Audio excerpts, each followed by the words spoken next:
Every morning in SEAL training, my instructors, who at the time were all Vietnam veterans, would show up in my barracks room, and the first thing they'd do was inspect my bed. If you did it right, the corners would be square, the covers would be pulled tight, the pillow centered just under the headboard, and the extra blanket folded neatly at the foot of the rack. It was a simple task, mundane at best, but every morning we were required to make our bed to perfection. It seemed a little ridiculous at the time, particularly in light of the fact that we were aspiring to be real warriors, tough, battle-hardened SEALs. But the wisdom of this simple act has been proven to me many times over. If you make your bed every morning, you will have accomplished the first task of the day. It will give you a small sense of pride, and it will encourage you to do another task, and another, and another. And by the end of the day, that one task completed will have turned into many tasks completed. Making your bed will also reinforce the fact that the little things in life matter. If you can't do the little things right, you'll never be able to do the big things right. And if by chance you have a miserable day, you will come home to a bed that is made. That you made. And a made bed gives you encouragement that tomorrow will be better. So if you want to change the world, start off by making your bed.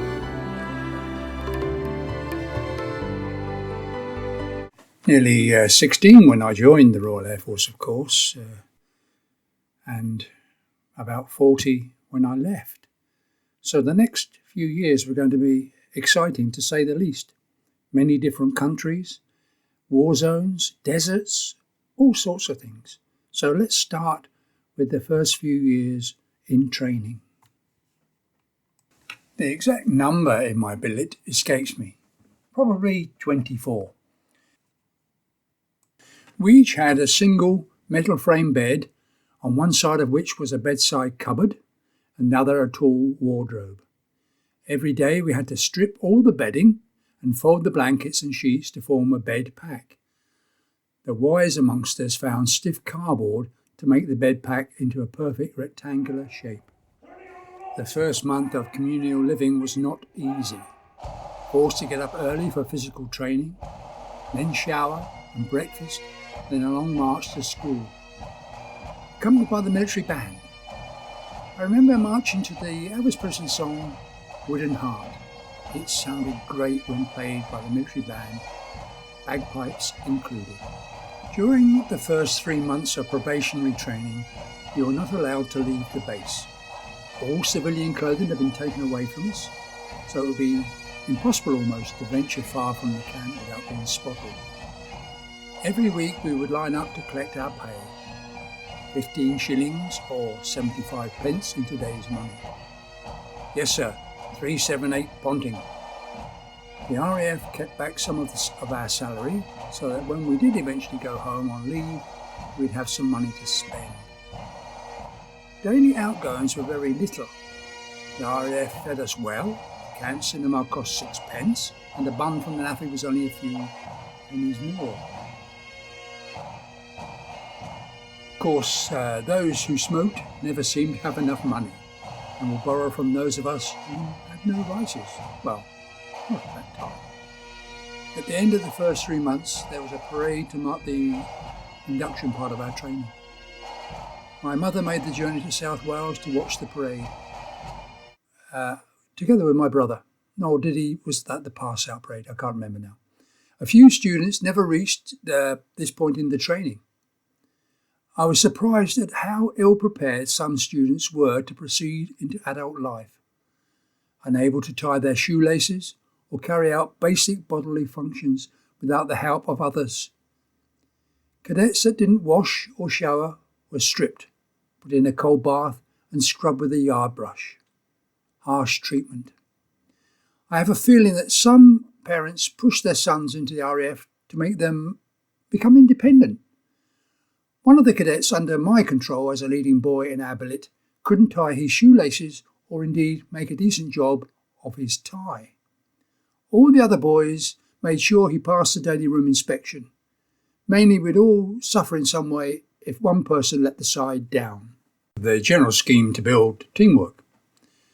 The corporal carrying out the inspection would wear white gloves and would run his finger over any spot likely to have been missed when the room was dusted. Light bulbs, bed springs, you name it, he would find some dust somewhere. In case you're wondering, his name was not Judith, Dorothy, or Elizabeth. Sport played a big part in the academy. In the first few days, they gathered the 300 new recruits into the large training hangar to divide us into teams. At school, I played football in the winter, athletics in the summer. I was average at football, a goalkeeper, but reasonable runner. Eventually, the physical training instructor came to stand in front of me.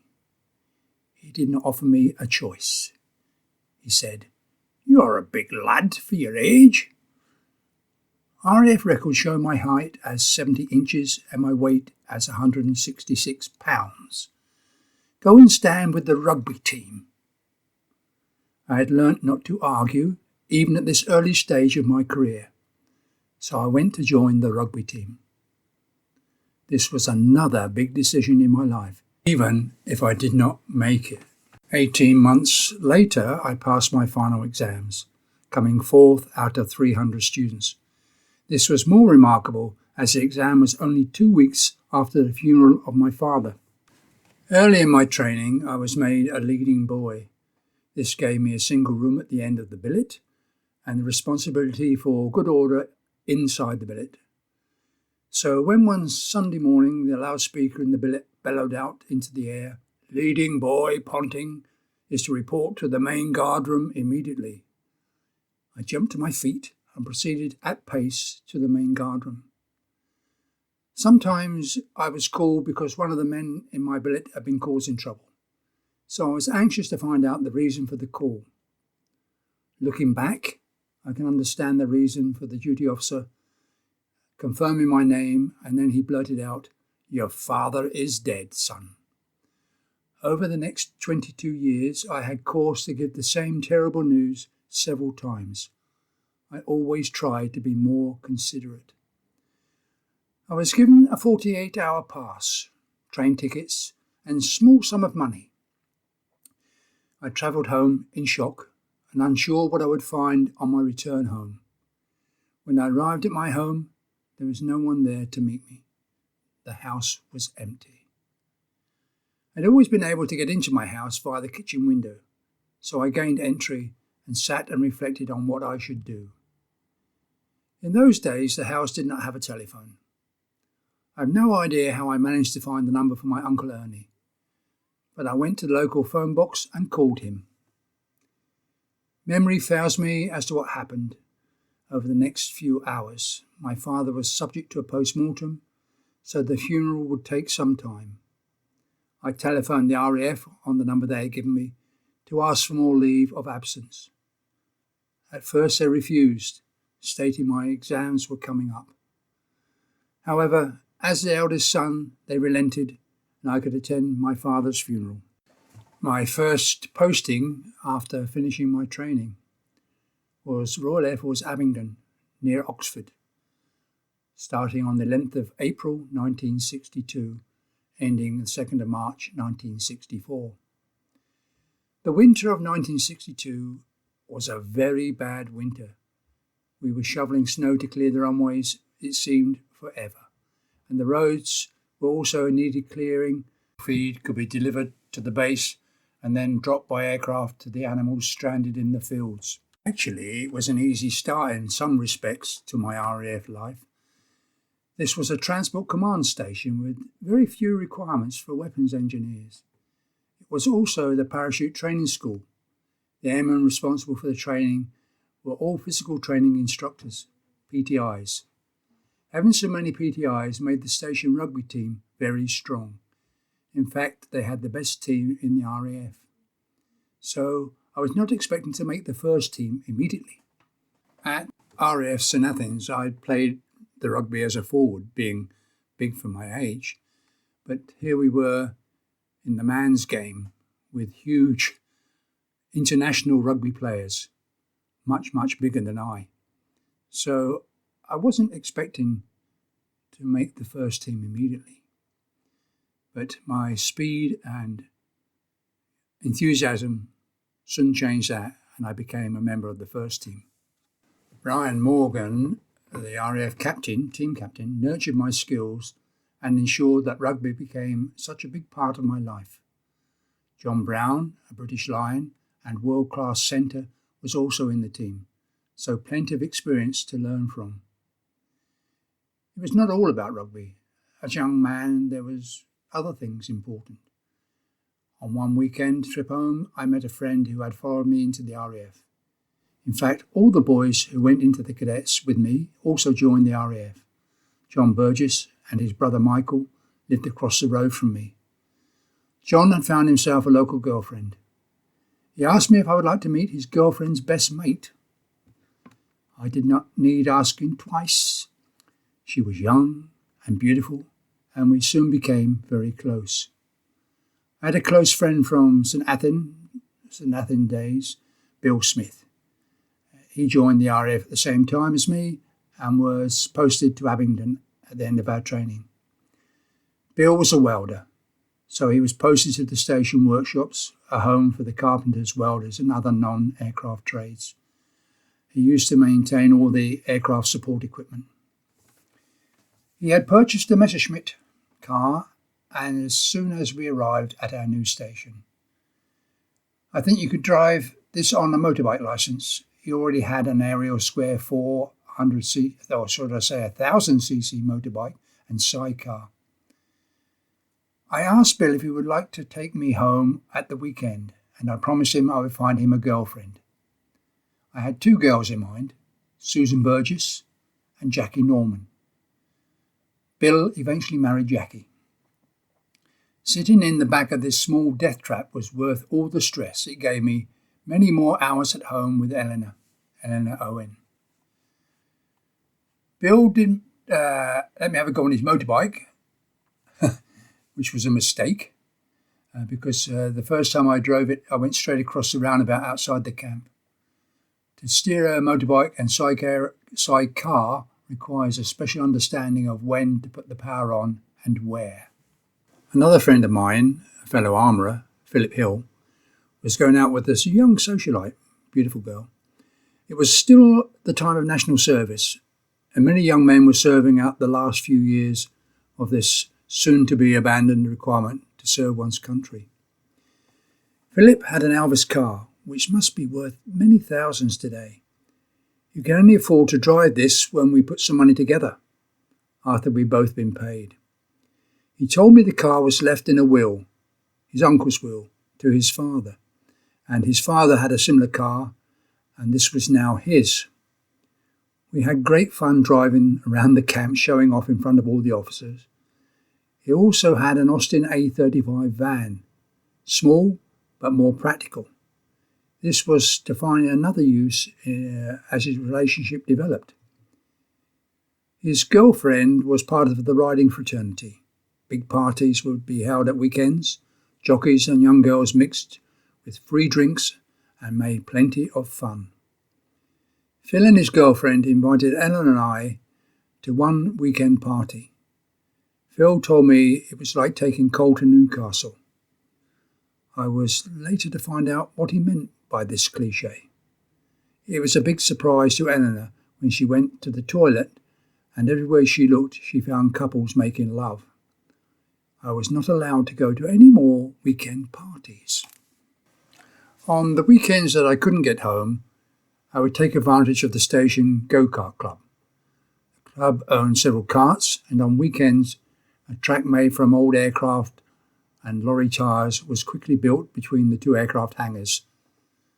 The karts by modern standard were very slow, but we had fun, and I enjoyed what little racing I did. When I considered karting on my next posting, Aden, it was being run in a completely different way. You had to purchase your own kart, and it was serious racing, well outside my budget and league. It would be many years later that I would get back into karting with my son Stephen. Great train robbery. Late on Thursday the 8th of August 1963, a travelling post office train left Glasgow for Euston On board, staff sorted the mail and parcels prior to its arrival in London. The second carriage from the front of the train was a high-value package carriage, where registered mail was sorted. Much of this consisted of cash. Usually the value of these items would be seen in the region of 300,000, but because there had been a bank holiday weekend in Scotland, the total on the day of the robbery was 2.3 million, about 30 million in today's money. That's 2017, I made that statement. End of the summer season for holidaymakers in 1963, I was asked by my friend Phil if Eleanor and I would like to go with him and his girlfriend to Swanage, where his auntie had a caravan. This was a caravan she rented during the summer to other people. It was a time to remove all the bedding and items needing a good clean. Phil was the type of person who lived off the land, loved fishing and shooting, and loved to eat the results of his hunting. He had high quality equipment and knew how to use it. We would go fishing for young pike, the old ones are not good for eating, or shooting for pigeons. I must say they were not to my taste. When we arrived at Swanage, all four of us went for a walk on the beach near the caravan. It was so good after sitting in the back of the van for a couple of hours on old pillows. Phil had a spade and started digging for lugworms, his favourite bait for sea fishing. That evening we caught 2 good-sized sea bass, which Phil very ably prepared and cooked. Privacy was not a problem to Phil and his girlfriend. Eleanor and I did not get much sleep that night. It was only a one-day stay, one night that is, so the next morning we packed all the items on the list his auntie had given him and started our way back to Surrey. Before we could leave the town of Swanage, Phil had to call out the local bank to get some money. As he stepped out of the van, he was surrounded by policemen. The rest of us were asked to get out of the van. We were all separated and taken to the local police station. Proof of identity was easy for Philip and myself. We had our RAF identity cards. The girls, as far as I know, had nothing. After a few phone calls to the RAF station, police were told we could leave. As a driver, Philip had the most questions to answer. His vehicle registration was for a vehicle registered in Berkshire, close to the place of the great train robbery. And the police had spotted us digging on the beach and thought we might be hiding some of the proceeds of the robbery. The police were running around like headless chickens directly after the robbery. We had a good laugh on our way home, even if it was late when we returned Eleanor to her home and her parents. Philip invited Eleanor and I to his wedding, a very strange wedding, a mixture of high society and low budget. The night before the wedding, Eleanor and I went to the local pub for a few drinks with Philip and his wife-to-be, the Austin A35 van being our transport. We all had far too much to drink, but managed to drive back to my house without mishap. The actual marriage took place in a very large country house, her parents' home. Although I do not remember meeting them, they were supposed to be very rich. Lots of posh-speaking people and members of the horse racing fraternity. The biggest problem for the newlyweds was a place to live. The rules governing marriage in the RAF were very strict at this time. If you were under the age of 25, you were not entitled to any form of accommodation on the camp. I was working with Phil when an RAF policeman entered the room and asked to speak to him in private. His van was registered on the base, so there was no problem with it being parked next to the NAFI, Navy, Army, Air Force institution. The problem the policeman had was a female that appeared to be living in the back of the van. The welfare system and common sense took over, and Phil and his new wife were found a caravan on a local caravan site. I have lost contact with this couple, but I hope they have a good life and they are as they are very good and interesting people. The RAF taught me to drive Land Rovers around the base. You could drive without a full licence. So I had some idea how to drive a vehicle when I bought my first car. The local scrap dealer was given permission to drive around the camp and collect the many old cars that had been left by national servicemen when they secured their freedom back into civilian life. I asked him if any of these cars were drivable. He said he had no idea. But he did have 2 Morris 8s that I might be able to make one drivable car from. I paid him the £10 he requested for the 2 and set about my first restoration project. All I had to do was remove the engines and put the best one into the body of the car that had the least rust. Cars were easy to work on back then, no electronics or fancy systems. I could strip the engine with the help and assistance of Pete Lejeune, the corporal in charge of my section. He was the proud owner of an MGTF, and as a member of the Owners Club took advantage of their paint spray shop at the MG Company in Abingdon, Crowley. It was great fun. I had my own car at last. Passing the test soon should be no problem. I had an RAF licence which enabled me to drive the Land Rovers, as I've said, so I applied for a driving test. Little did I know about things that were going on in the world that would soon make big changes in my relationship with Eleanor Owen. Aden was a far-off place that I'd never even heard of. I had no idea about the trouble there. So when I was called into the office and told I was soon to be posted to Aden, I was completely shocked. The first thing I did was to call Brian Morgan to inform him that I would be no longer available to play in the rugby team. He informed me that he would speak to Group Captain Neil Cameron, DSO DFC. The group captain immediately phoned me to say he would do his best to stop the posting, and had no doubt he could pull some strings. I went home that weekend feeling good and telling my girlfriend that it was not a problem. My posting would soon be cancelled. Little did I know the troubles in Aden escalated, and soon I would enter a war zone. Before I left, I had to pass my driving test. It was something that would concentrate my mind. A call to the driving test centre by the station MT motor transport officer helped to bring my tests forward. I had 5 days to ready myself. The RAF had driving instructors, and for 2 days I spent many hours practicing and learning how to drive on open roads. Driving in Oxford is never easy. I passed the test first time, even if I had spent most of it avoiding cyclists.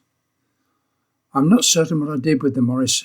Events in my life were moving very quickly. But I do know on the few times I did drive it home, it only had a top speed of about 50 miles per hour. The windscreen wipers worked off a vacuum pump, so their speed depending on your engine speed. Heavy rain was a big problem. Note: my brother Michael tells me that I left the car outside 26 Parkside all the time I was in Aden, Bahrain. He kept an eye on it, but it would not start when he tried to run the engine. Radfan. The Aden emergency, also known as the Radfan Uprising, was an insurgency against the British Crown forces in the British-controlled territories of South Arabia, which now form part of Yemen. Partly inspired by Nasser's pan-Arab nationalisation, it began on the 14th of October 1963 with the throwing of a grenade at a gathering of British officials at Aden Airport. A state of emergency was then declared in the British Crown colony of Aden and its hinterland, the Arab Protectorate. The emergency escalated in 1967 and hastened the end of British rule in the territory, which had begun in 1839. On the 30th of November 1967, British forces withdrew and the Independent People's Republic of South Yemen was proclaimed. Aden was originally of interest to Britain as an anti-piracy station to protect shipping on the routes to British India. With the opening of the Suez Canal in 1869, it further served as a coaling station. Following the independence of India in 1947, Aden became less important to the United Kingdom. The emergency was precipitated in large by a wave of Arab nationalism spreading to the Arab Peninsula and stemming largely from the socialist and pan-Arabist doctrines of Egyptian leader Gamal Abdel Nasser. The British, French and Israeli forces that had been invading Egypt following Nasser's nationalisation of the Suez Canal in 1956 had been forced to withdraw following an intervention from both the United States and the Soviet Union.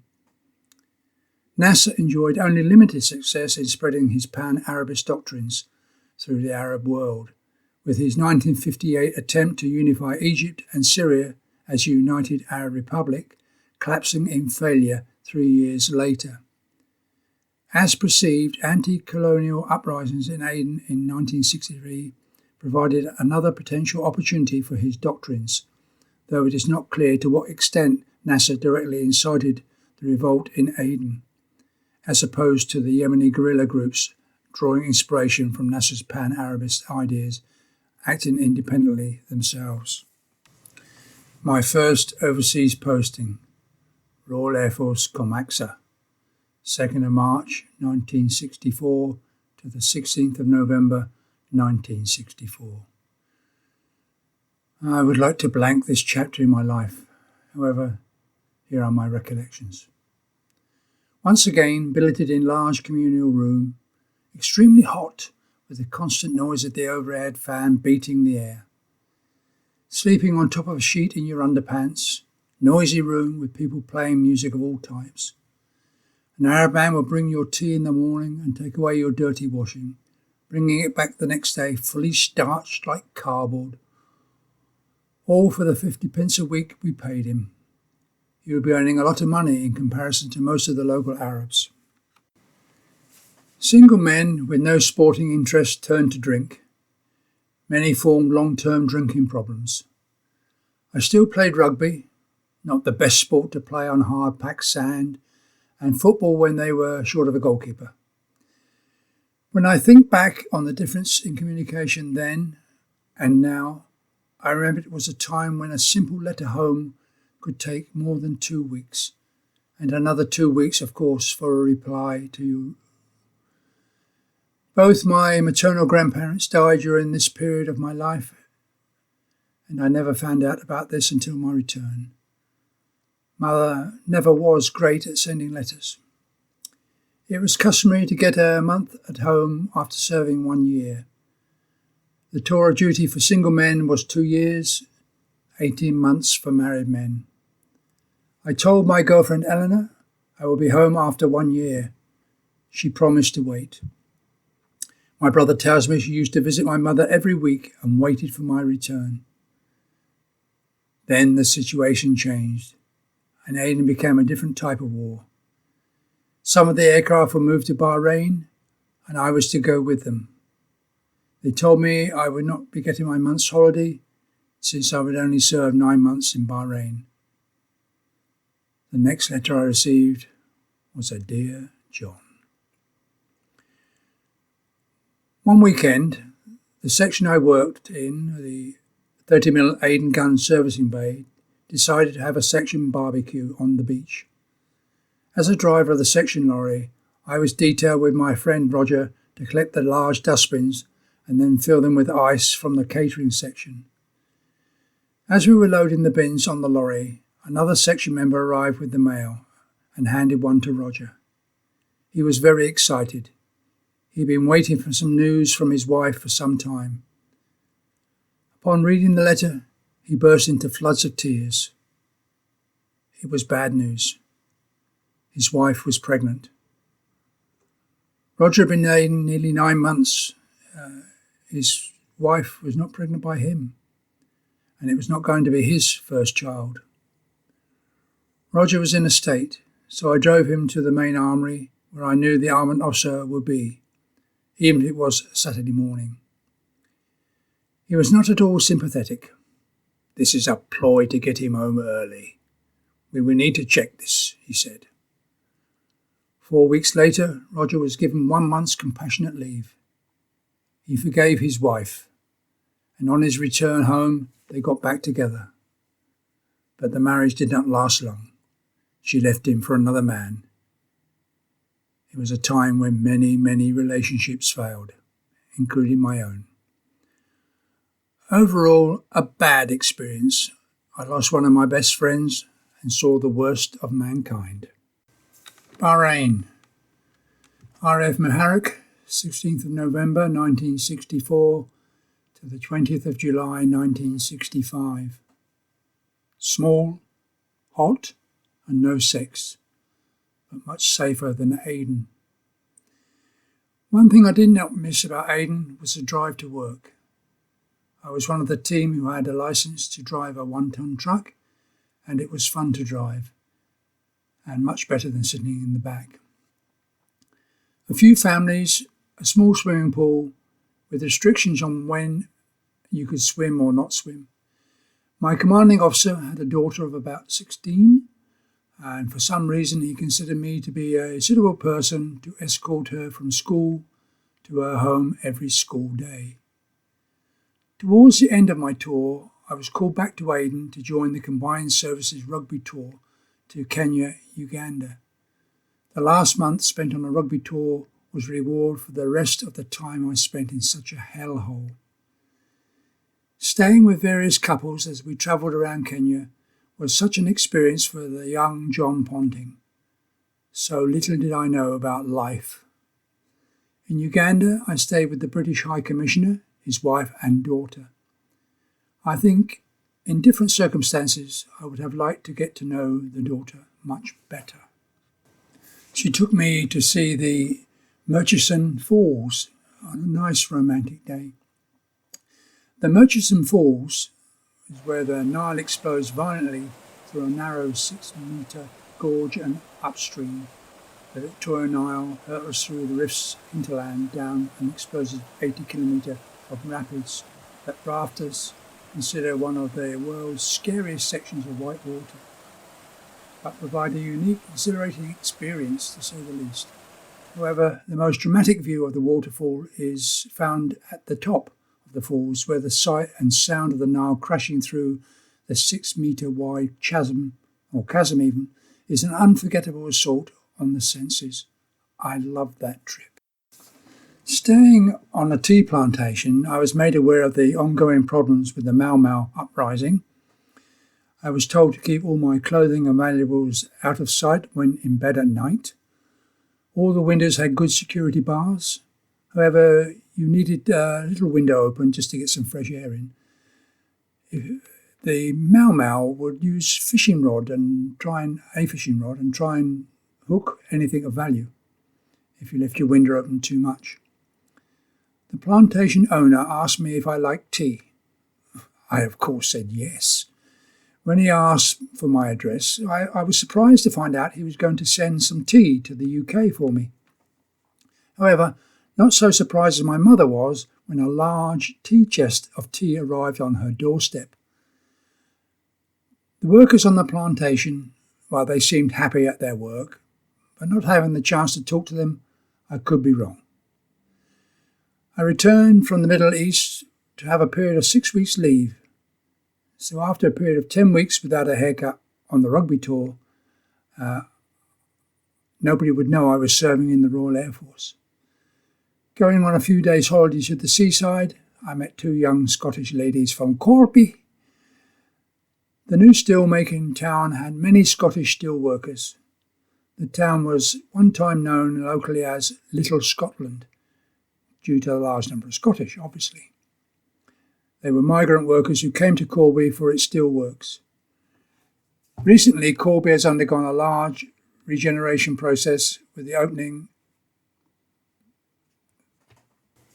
of Corby Railway Station and Corby International Pool in 2009 and the Corby Q building opening in 2010. This is a home to Corby Borough Council offices and houses 450-seat theatre, a public library and other community amenities.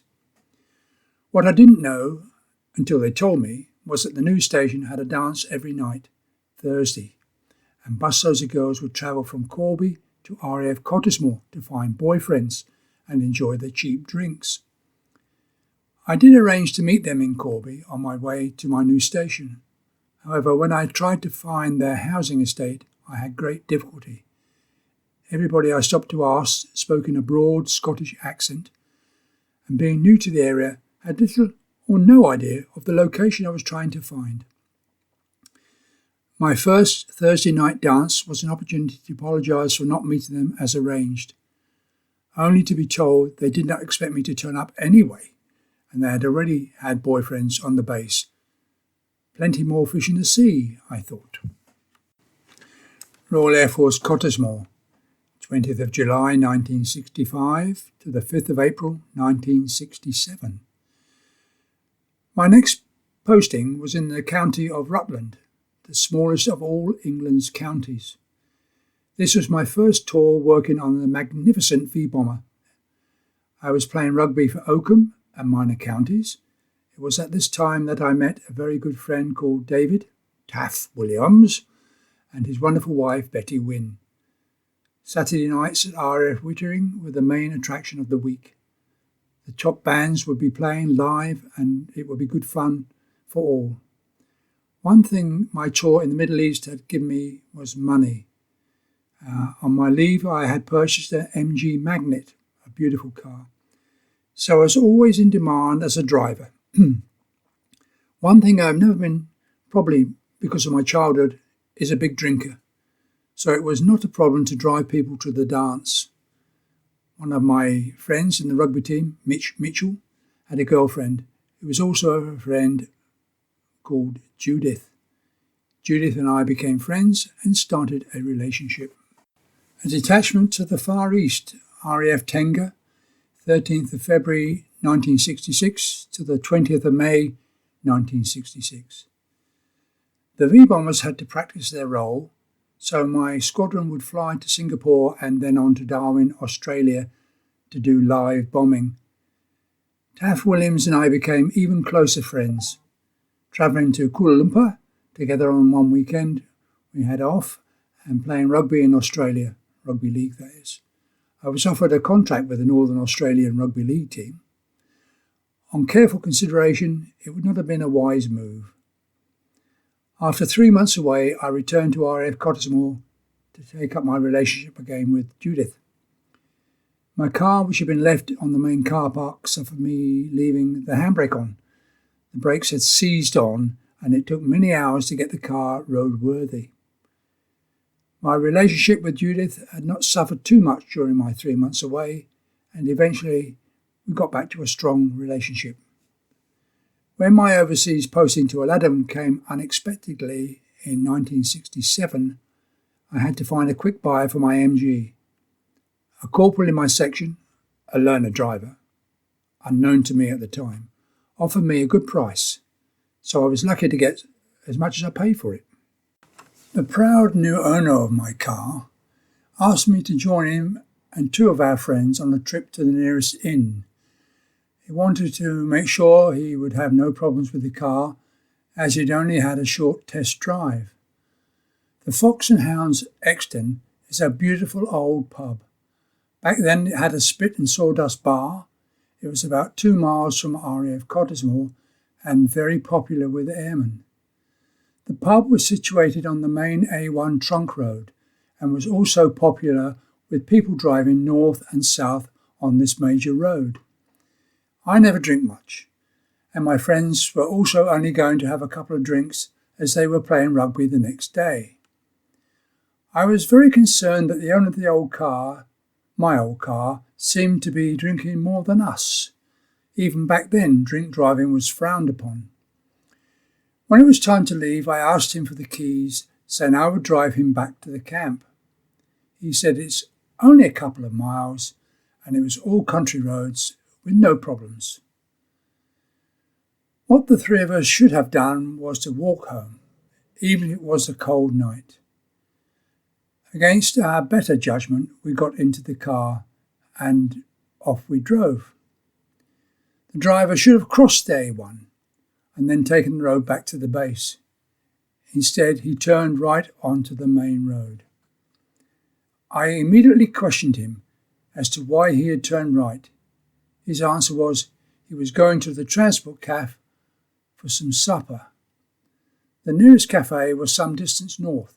With no easy way of stopping his determination to proceed, we sat silently in the car. At this time of night, the traffic was not desperately busy, but it still had many heavy goods vehicles. We were overtaking a large lorry when he hit the side of the lorry, with my side being the side that took the impact. He then somehow turned in front of the lorry, which hit us off the road.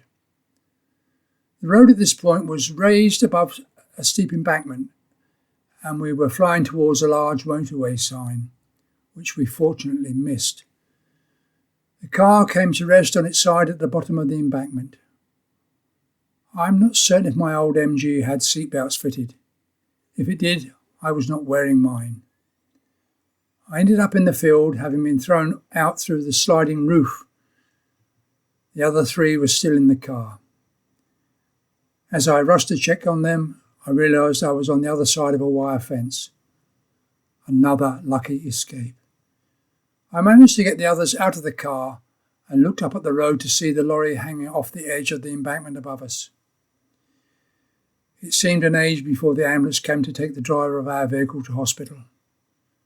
No mobile phones back then, so I have no idea who called the emergency services. When the police arrived at the hospital, I was the only one not needing treatment, so they interviewed me. I, of course, was perfectly sober and was not worried about being interviewed. That is, until they asked me if I was the qualified driver. What I didn't know was the owner of the car was only a learner. The car was fitted with L plates, they told me. I had not noticed this. And the driver had certainly not asked me to sit with him as the qualified driver. Fortunately, when they did interview the driver, he confirmed that he had not asked me to be his qualified driver. He was fined for dangerous driving and not having a qualified driver.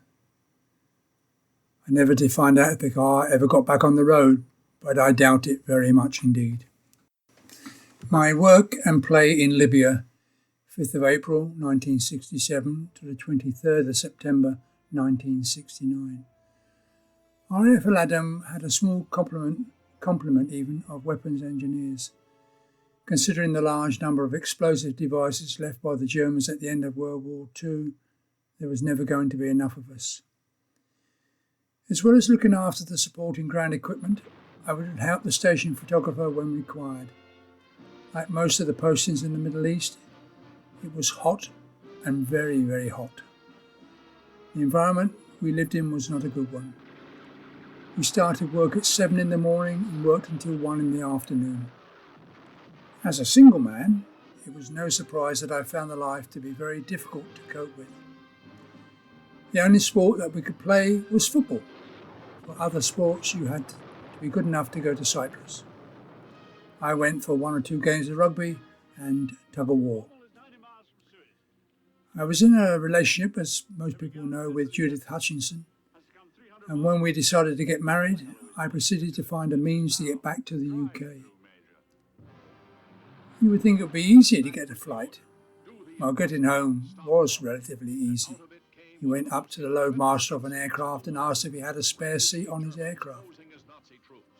Rules in place at that time stated if you could not do the same on the return trip, you would have to pay your own way back.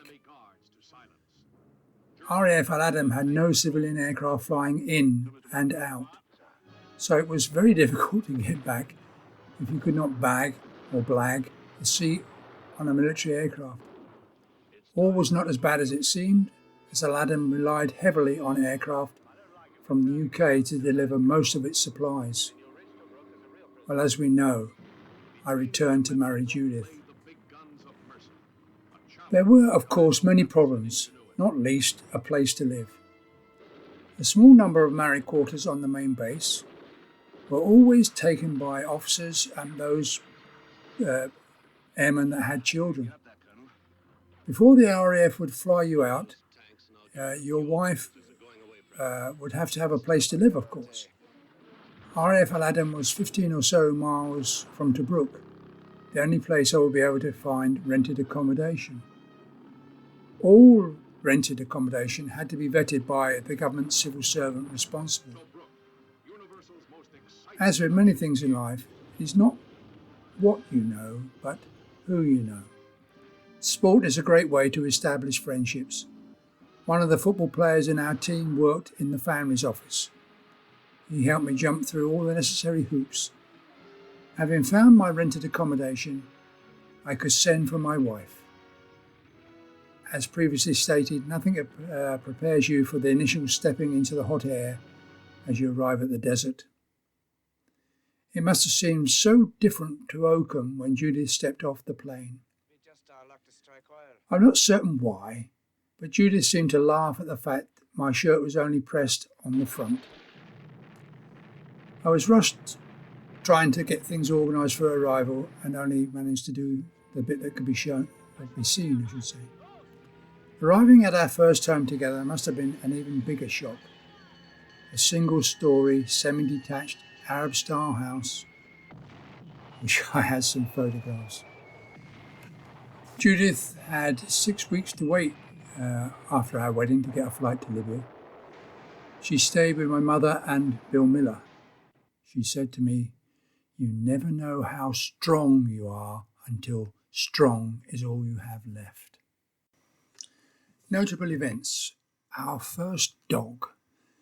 It was easy to find a dog in need of attention and love. The city of Tobruk had many stray animals, including dogs. So it was no surprise to come home and find Judith had rescued one such dog. It was easy to give him a name, as he was alive with many bugs, hence his new name, Bugsy. He must have been very badly treated by the local population. He absolutely hated Arabs. I have no idea how he differentiated between Arab and non-Arab, but he certainly did. Hence, it was very difficult to take him for walks, as he would snap at any passing Arab. One very big advantage of having such a good dog, a guard dog, was that very fact that he would let us know of any intruder into our flat or any area around the flat. Electricity bill. When I found a flat to rent, my first time at renting any type of accommodation, I found to ask about electricity costs. So when I got the first electricity bill, I was staggered by the huge sum of money being requested. The bill was in Arabic, translated into English. I used the telephone to establish the Arabic symbol character relating to our numbers. Then I could do my own calculations. It was a simple mistake, easily made. The decimal point was in the wrong place. My bill was too high by a factor of 10. The clerk in the electricity payment office was most apologetic, stating that he was still studying English and that he would be more careful in future. I was surprised at how easy it was to resolve the problem. While some of the local Tobruk Arabs were really quite nice. Peeping Toms. If this event was not so serious, it would be very funny. Our single-storey, flat-roof villa had wooden shutters on the outside of all windows. I went outside to see if it was possible to look into the room. It was obvious that it was indeed possible. One of the slats had been moved slightly, just enough to get a look in. Silly as it seems on reflection, I decided I would watch whoever it was peering into our shower room. It was possible to go up onto our roof and look down on the street. Judith switched on the room light and waited to see what transpired. It did not take long for a man to appear on the corner of the street opposite. When he removed his sandals, I realised this must be our man. He crossed the street and approached the window. I rushed down the stairs to catch him. Opening my front door was noisy. He gained a head start on me. Being young, fit, and wearing shoes, it did not take me long to catch him. Standing in a remote part of the brook with my arms round the neck of an Arab, it suddenly struck me that I was in a very bad place or indeed situation. There had already been one airman murdered in Tobruk. Discretion and common sense dictated that I let him go.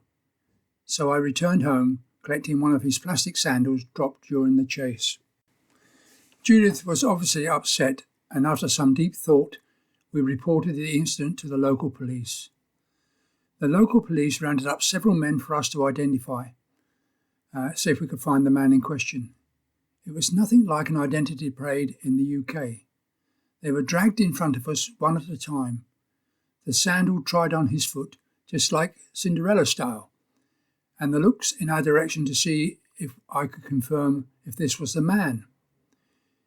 When I eventually nodded confirmation, the chief of police set about the man in a very aggressive manner, hitting and kicking him before he was dragged off to his cell. In fact, in the end, I regretted my actions in this event. What if he was the wrong man? Could I be certain? It was dusk when he crossed the street. I only had a look at him from the back. Doubts that I still hold. We have no idea what happened to this man. He could have been thrown back onto the streets or left to rot in the cell. I've no idea. Camel spiders, snakes and other nasty things. Camel spider. Screams from the kitchen immediately galvanised me into action. Rushing into the room, I could see Judith frantically waving a broom. Chance for a joke here, but I will resist. Whilst trying to brush away a camel spider. The spider had run up the handle of the broom, and hence the reason for such a loud scream. One just had to get used to the many things you found in your home. Switch on the light, and cockroaches, together with many unknown bugs, would scatter across the work surfaces. Snakes.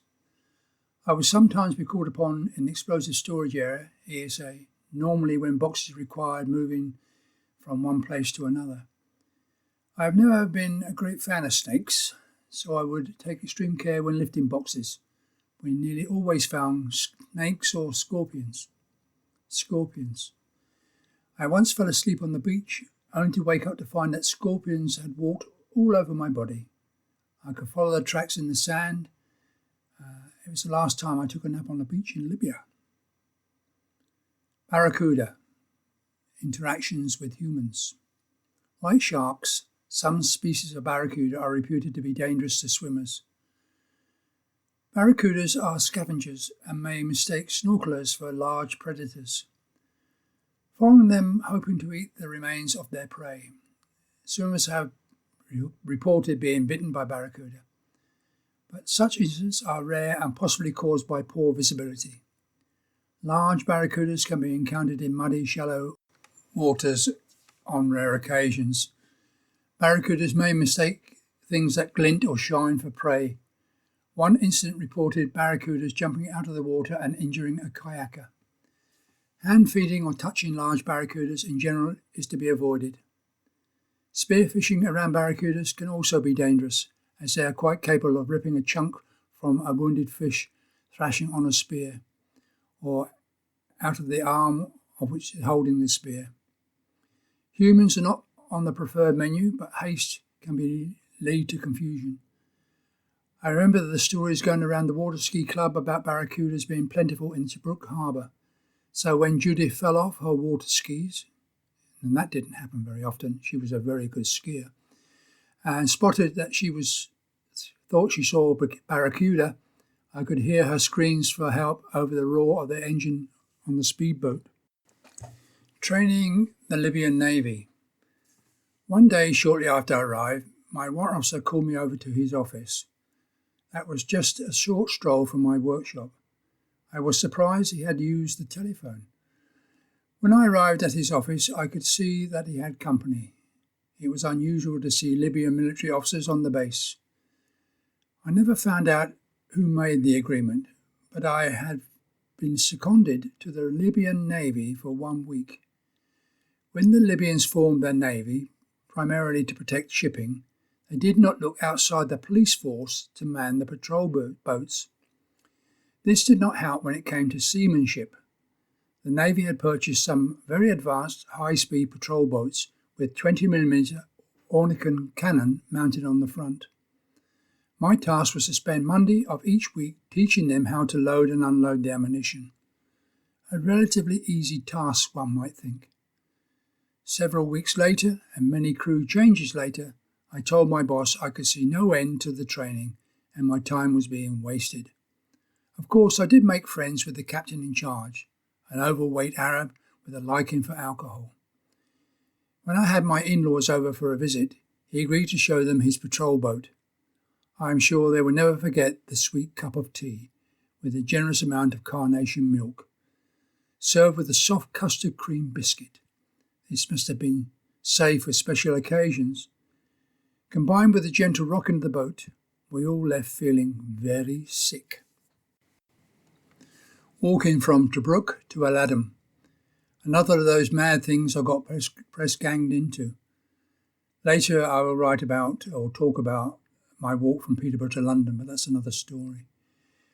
One of the events I've been competing in at athletics events was walking, race walking, especially the 2-mile walk. I have no idea how I was persuaded to take part, or even the reason for the race. Somewhere in the back of my mind, I think it was a bet made in the officers' mess, that the RAF could beat the army in a race from Tobruk to RAF Al Adam. There are photographs of me collecting an award, a prize, but I honestly can't say if I finished first or second. Trying to buy my wife. Judith was not amused to find out that I was offered 2 camels in exchange for her. I'm not certain if the indignation was at the low value of the offer or just the thought of being married to an Arab camel dealer. Water skiing. One of the few things that made life a little easier was the Water Ski Club, based in Tobruk Harbour. It was the central meeting place in off-duty hours, used mainly by the married element of serving personnel. It did have 1 or 2 single men, Ali Burmester and Don Pearce amongst them.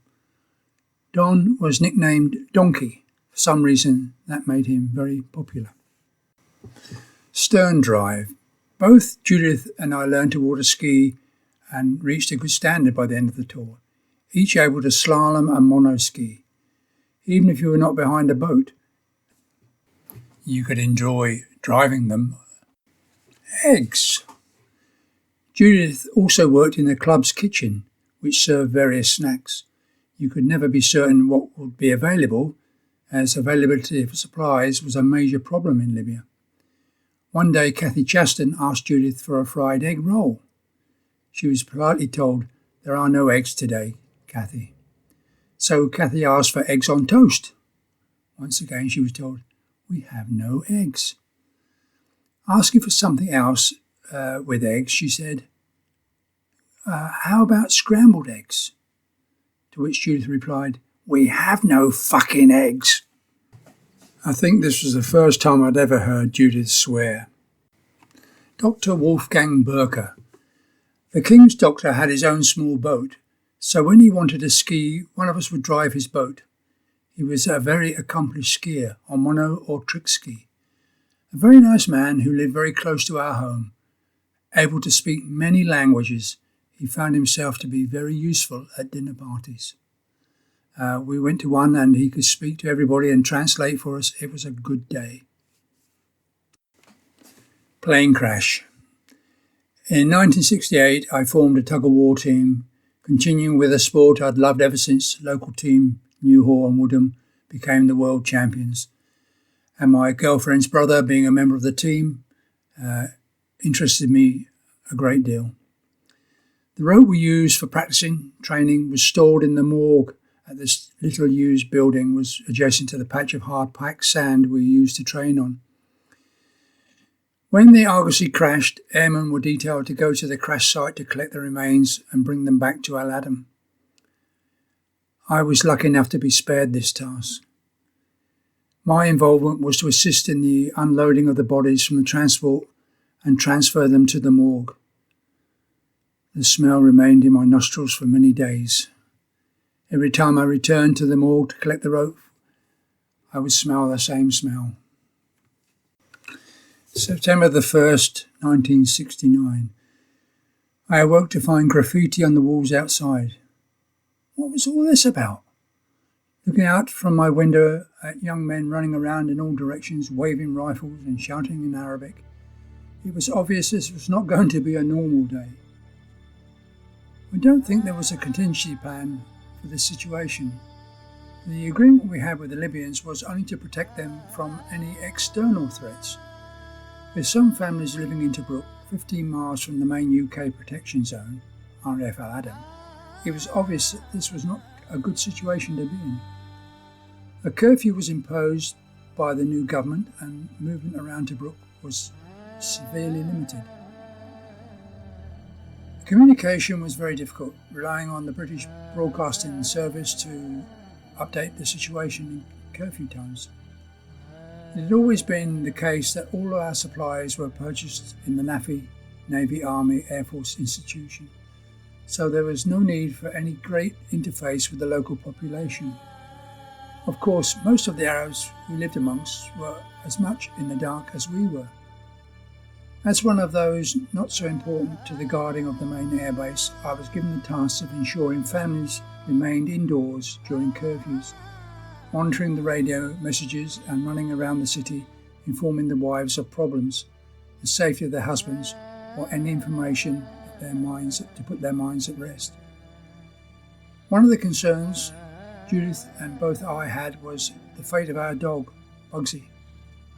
We'd found him roaming around the streets, covered in bugs and desperately in need of love, and now it looked like we'd have to let him go again. The Arabs had no great love for dogs.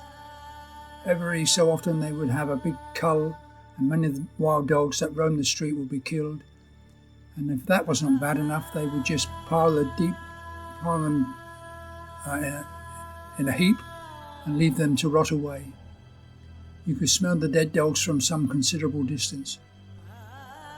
It was not just dogs that roamed the streets. Skeletal horses, sheep and goats, horses with uncut hooves. That made the most impossible task for them to walk, so it did not take much consideration for us to have our little friend put to sleep. Judith and I would soon leave the desert post and our friends Kathy and Kevin, and we'd head back to the UK. We packed our crates and our posting was given to us. RAF Whitton near Huntingdon, which would seem a million miles away from the mud hut we had in Tobruk. RAF Whitton, the first time, 23rd of September 1969 to the 9th of August 1972. RAF Whitton, near Cambridge and Peterborough, was our first chance to have what might call a normal married life. Nearly 3 years of extreme heat, poor food supplies and strange working hours had not been a good start. We settled into our new married quarter. It was not permitted to change the decor, so Judith did her best to make a home by adding items that could travel with us when we moved on. We also purchased a Triumph Spitfire car, which I spent many hours modifying with new suspension, wide wheels, rollover bar, engine performance modifications. Promotion to Sergeant, 19th of June 1970, new friends and a safe environment made life a lot better. When I was in Al Adam, I had a little chance to play rugby. One game in Cyprus was all I managed. But I did meet Alan Davis, who went on to be the Welsh national coach. I met him while I was training in Al Adam and he was out for a run and we talked about rugby. When I went on to my first training session with RAF Whitton, I was pleased to see Alan and a few others that I'd played rugby with. It did not take Alan long to talk me into joining him at Bedford Rugby Club. RAF Whitton was the start of my being recognised as a rugby player. Soon I was playing for Bedford Strike Command, Nottingham, Lincolnshire and Derbyshire, and eventually the full RAF team. I was also made captain of the station team and took them, to the final of the RAF Cup, beating RAF St Athan. We also reached the final the following year, only to lose a very closely fought match. The major event of this period of my life was the birth of my son Matthew John, born on the 8th of August 1971. The nearest RAF hospital was at Ely, so when the time came, I drove Judith to the hospital. As with all military establishments, rank played its part. Initially, I could enter the room with Judith and carry out all the normal fretting, holding hands and words of comfort. Judith was in considerable pain and had to have a doctor carry out minor surgery, during which I was ordered out of the room. As all is well ends well, I telephoned Judith's mother to give her the good news, and a few days later, Matthew, son and father returned to RAF. Matthew was a very good baby, or so he tells us now. I must say, I think he is telling the truth. I'll have to ask Judith about this period, I must admit. Another car. Of course, the train Spitfire may have been ideal for Judith to drive, air flowing behind her as she raced down the roads, hood down, listening to all the wolf whistles. With the baby to consider and the frequent weekend visits to Judith's mother, we were going to need a different car. A sporty Vauxhall Viva Estate was to be our new car, our next car, I should say. It wasn't new. It was used most weekends to transport Matthew and his baby things to see his grandparents. The talk on the base at RAF Witten was all about 13 Squadron returning to Malta and the need for volunteers to fill the vacant post. It seemed an ideal opportunity for us to get some sunshine on our backs. I did, of course, have many reservations. It meant me having little chance of progressing my rugby career. I applied for the posting and was quickly informed that my family and I would soon be on our way to RAF Lucca on the island of Malta.